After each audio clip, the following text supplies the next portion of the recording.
Selamat malam dan shalom buat Bapak Ibu saudara-saudaraku yang terkasih dalam Yesus Kristus. Kita jumpa kembali lewat ibadah sektor yang kita lakukan seperti ini telah berlangsung beberapa bulan berkait dengan situasi COVID-19 yang belum berakhir dari negeri kita bahkan dari dunia ini. Karena itu saya percaya Bapak Ibu saudara-saudara setia memberikan waktu, pikiran, hati, bersekutu lewat Tuhan melalui ibadah sektor ini yang kita lakukan di tengah-tengah keluarga kita masing-masing. Karena itu saudara-saudara kasih, mari terlebih dahulu kita memohon kekuatan kepada Tuhan dengan berdoa. Kita satu dalam doa. Bapa yang di surga, Tuhan kami dalam Yesus Kristus, puji syukur terima kasih Tuhan atas segala kebaikan-Mu yang telah Tuhan berikan kepada kami, merawat hidup kami, memberikan kesempatan kepada kami malam hari ini untuk bersekutu dengan-Mu lewat ibadah sektor ini. Tuhan berkatilah ibadah ini, Tuhan menjadi kemuliaan bagi nama Tuhan. Saat firman-Mu berkumandang di tengah persekutuan kami, jadikanlah itu menjadi harta yang paling berharga kami terima dari Tuhan malam ini, supaya kami memperoleh kekuatan dari-Mu untuk melangkah di tengah-tengah kehidupan saat ini juga. Berbicaralah Tuhan lewat hamba-Mu, karena kami siap mendengarkan firman-Mu. Dalam Yesus Kristus Tuhan kami mengucap syukur dan berdoa. Terima kasih Tuhan. Amin. Bapak Ibu saudara-saudaraku yang dikasihi oleh Tuhan Yesus Kristus, beberapa bulan sudah kita melewati wabah COVID-19 yang melanda dunia, yang memaksa kita untuk beribadah di dalam keluarga kita masing-masing, baik itu ibadah minggu ataupun ibadah sektor. Tapi tidak mengapa, karena pada dasarnya gereja itu artinya adalah persekutuan orang-orang percaya kepada Tuhan Yesus Kristus. Jadi gereja itu adalah orang, bukan bangunan.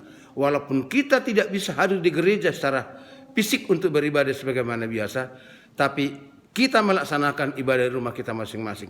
Inilah ibadah yang sesungguhnya yang harus kita lakukan di tengah-tengah keluarga. Karena unit gereja terkecil adalah setiap pribadi orang Kristen di mana saja dia berada, bekerja dan bertempat tinggal. Karena itu, mari Bapak Ibu saudara-saudara, kita sambut firman Tuhan yang menjadi khotbah bagi kita pada ibadah sektor untuk minggu ini. Diambil dari kitab Amsal pasal 6, dimulai dari ayat 6 berakhir pada ayatnya nanti yang ke-11. Demikian firman Tuhan. Hai pemalas, pergilah kepada semut, perhatikanlah lakunya dan jadilah bijak. Biarpun tidak ada pemimpinnya, pengaturnya atau penguasanya, ia menyediakan rotinya di musim panas dan mengumpulkan makanannya pada waktu panen. Hai pemalas, berapa lama lagi engkau berbaring? Bilakah engkau akan bangun dari tidurmu?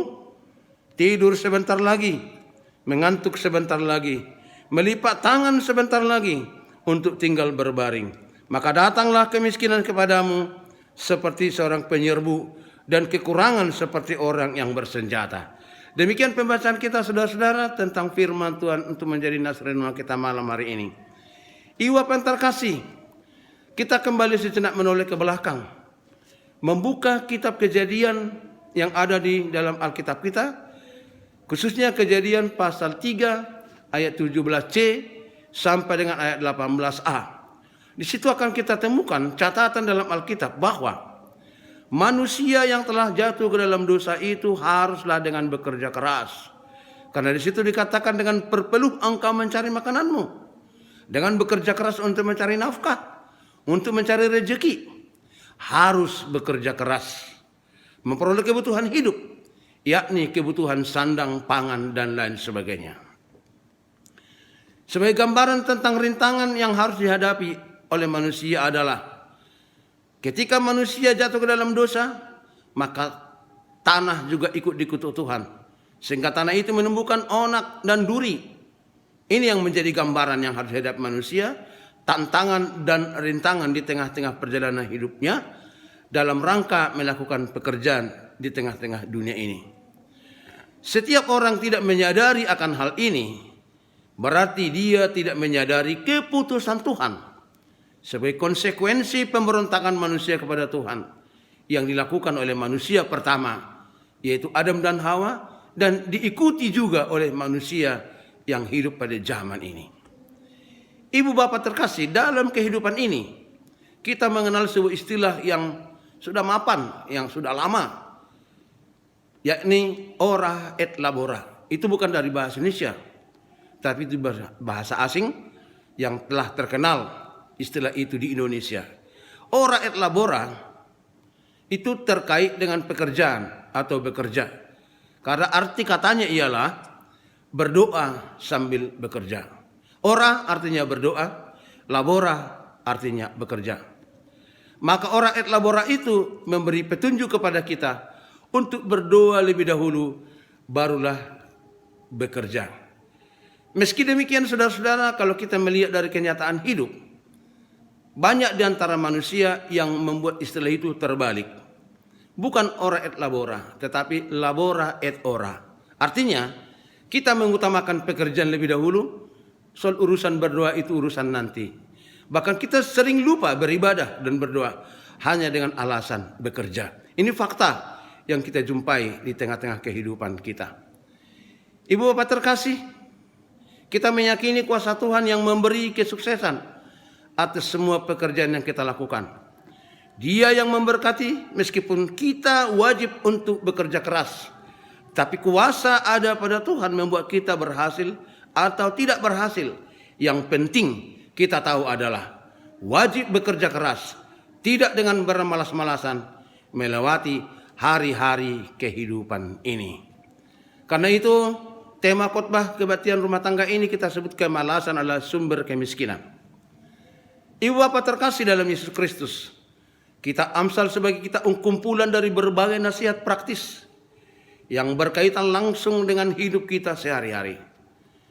Akan memberi kita hikmat dan pengertian untuk bercermin kepadanya guna mengetahui sejauh mana sebenarnya kita hidup sesuai dengan yang Tuhan kehendaki. Sebagaimana kehidupan kita ini menunjukkan, menampilkan karakter-karakter atau dengan cara bekerja yang memberi keteladanan di tengah-tengah kehidupan kita sehari-hari. Pada nas khotbah ini yang diangkat adalah soal malas. Malas bekerja mendatangkan kemiskinan dan kebodohan. Bahkan secara spesifik diaturkan di sini saudara-saudara bahwa pemalas harus belajar dari semut supaya memperoleh hikmat. Semut bekerja tanpa komandan, tanpa pimpinan atau mandor. Semut bekerja siang malam pada waktu musim panas untuk mengumpulkan bekal di musim kemarau.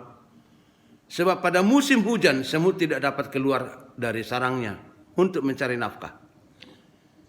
Semut bekerja sangat baik walau tidak diperintah. Dan semut bekerja tidak dipaksa. Semut bekerja dengan sungguh-sungguh dan kompak dengan sesamanya bila dibutuhkan kerjasama. Bapak, Ibu, dan saudara-saudaraku terkasih, jika kita bersedia untuk mencoba menelusuri akibat daripada sikap pemalas itu, sesungguhnya jauh lebih berbahaya dibanding dengan hal-hal yang lain. Karena sikap pemalas adalah sikap yang berbahaya. Karena ia pasti akan membebani orang lain. Sikap pemalas itu pasti akan menimbulkan masalah dan persoalan. Karena pastinya pekerjaan seorang yang pemalas tidak akan pernah beres dan tidak pernah menghasilkan hasil yang maksimal. Lalu kalau kita bertanya, bagaimanakah caranya supaya kita tidak menjadi pemalas? Bagaimanakah caranya supaya seseorang itu tidak menjadi pemalas? Saat ini dalam khotbah ini dijawab dengan mengajarkan bahwa pemalas harus belajar kepada semut yang bekerja dengan sungguh-sungguh walau tidak diperintah dan tidak ada mandornya. Sungguh suatu kekerdilan sebenarnya saudara-saudara. Sungguh suatu kehinaan sebenarnya saudara-saudara. Bila kita manusia yang dikenal sebagai mahkota ciptaan Tuhan. Kita manusia yang diciptakan segambar dan serupa dengan Tuhan. tetapi harus belajar kepada semut, binatang yang tergolong binatang terkecil. Tetapi itu terjadi, saudara-saudara, bila kita menjadi pemalas. Karena itu jangan jadi pemalas, karena semut lebih baik dari pemalas. Juga karena bertentangan dengan perintah Tuhan. Saudara-saudara yang dikasihi oleh Tuhan Yesus Kristus, banyak faktor pada zaman ini yang menjadikan kita menjadi malas. Yaitu adanya ilmu pengetahuan yang menciptakan alat komunikasi yang luar biasa canggihnya. Sehingga waktu kita tersita dengan kecanduan untuk main game di handphone. Ada unsur positifnya memang, tapi sekaligus juga ada unsur negatifnya. Sehingga melakukan apa-apa pun kita menjadi malas. Waktu telah habis tersita dengan bermain handphone. Bapak Ibu saudara-saudara terkasih dalam Yesus Kristus. Di tengah kehidupan kita manusia pada saat ini kita melihat bahwa perkembangan ilmu pengetahuan dan teknologi telah mengantar dunia kepada kemakmuran dan kesejahteraannya. Manusia sudah mampu menciptakan banyak hal yang membuat segala sesuatu itu menjadi mudah tanpa harus bekerja keras. Oleh sebab manusia zaman ini ingin semuanya serba cepat. Jika bermasalah dalam soal tugas para siswa dan mahasiswa, cukup membuka Google atau internet, tidak perlu membuka buku untuk membacanya lagi. Umumnya, semua pertanyaan akan bisa dijawab di sana, di dalam Google dan internet tersebut. Kemajuan ini tanpa kita sadari telah membonceng kita menjadi pemalas. Meskipun dengan jujur kita akui bahwa kemajuan ini telah mengangkat kedudukan kita sebagai ciptaan yang termulia dari ciptaan Tuhan yang lain. Tetapi kemajuan ini telah membawa kita pada sikap egoisme. Kita berinteraksi lewat udara. Apalagi zaman sekarang belajar pun sekarang ini sudah lewat udara. Guru dengan murid bertatap muka lewat jaringan internet. Ibadah pun sudah lewat udara. Bagaimanakah nanti selanjutnya? Biarlah generasi muda zaman sekarang yang akan menjawabnya. Tetapi nas khotbah kita saat ini mengingatkan kita. Apabila kita tergoda untuk bermalas-malasan, maka belajarlah dari semut. Agar kita beroleh hikmat dan kita tidak tinggal dalam kemiskinan dan kebodohan. Tuhan memberikan kemampuan buat kita untuk melaksanakan perintah ini. Karena penekanan utama adalah malas membaca Alkitab, malas mendengarkan firman Tuhan, malas melakukan ibadah, malas bersekutu dengan Tuhan, malas memberikan kesempatan untuk Tuhan pimpin di tengah-tengah kehidupan ini. Konsekuensinya ialah kita akan jatuh kepada kemiskinan dan kebutuhan. Kita akan miskin tentang pengetahuan akan firman Tuhan. Kita akan tetap menjadi bodoh di dalam firman Tuhan. Tidak akan ada pertumbuhan, pengertian yang lebih baik dalam menghayati kehidupan kekristenan di tengah-tengah kehidupan ini. Sekali lagi saudara-saudara, ketika kita jatuh menjadi pemalas, maka semut binatang terkecil itu lebih baik dari kita. Semoga kita sakit hati mendengarkan khotbah ini, supaya kita menyingkirkan sikap pemalas, menggantinya dengan taat dan rajin beribadah kepada Tuhan. Rajin dalam melakukan pekerjaan apapun, karena itu akan menghantar kita kepada kesuksesan, baik kesuksesan dunia, juga kesuksesan dalam mengimani Tuhan di tengah kehidupan ini. Tuhan berkata saudara-saudara, amin, kita berdoa. Terima kasih Tuhan, Engkau menyapa kami dengan satu peringatan keras. Ketika kami menjadi pemalas, maka semut lebih baik dari kami. Manusia yang menjadi pemalas harus belajar dari semut. Karena semut bekerja tanpa diperintah. Semut bekerja dengan sungguh-sungguh tanpa diatur.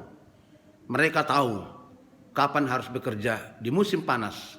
Karena ketika hujan turun, semut tidak akan bisa keluar dari sarang untuk mencari bekal hidupnya. Biarlah kami manusia yang Kau ciptakan seperti Tuhan, segambar dan serupa dengan Engkau. meninggalkan sikap kemalasan itu, bertindak sebagai satu pribadi yang bertanggung jawab, yang tetap bekerja sehari-hari sebagai bukti dari kesadaran kami mengenal diri kami sebagai mahkota ciptaan-Mu. Jauhkanlah Tuhan semua warga jemaat-Mu dari sikap bermalas-malasan, karena itu hanya melahirkan kemiskinan dan kebodohan, baik kemiskinan kebodohan duniawi, juga kemiskinan dan kebodohan rohani. Berkatilah firman-Mu yang mengingatkan kami malam ini Tuhan, supaya kami mau bertobat, mau berubah, meninggalkan prinsip kemalasan, dan senantiasa rajin membaca firman Tuhan, mendengarkan Engkau bersabda, supaya jiwa kami terbangun, iman kami terbangun, kelak kami boleh pewaris menjadi harta kekayaan Tuhan. Berkat-berkat-Mu juga di tengah kehidupan ini boleh kami nikmati. Ampuni kami Tuhan atas segala kesalahan kami. Terimalah doa kami ini dalam nama Yesus Kristus Tuhan kami. Kami berdoa. Amin.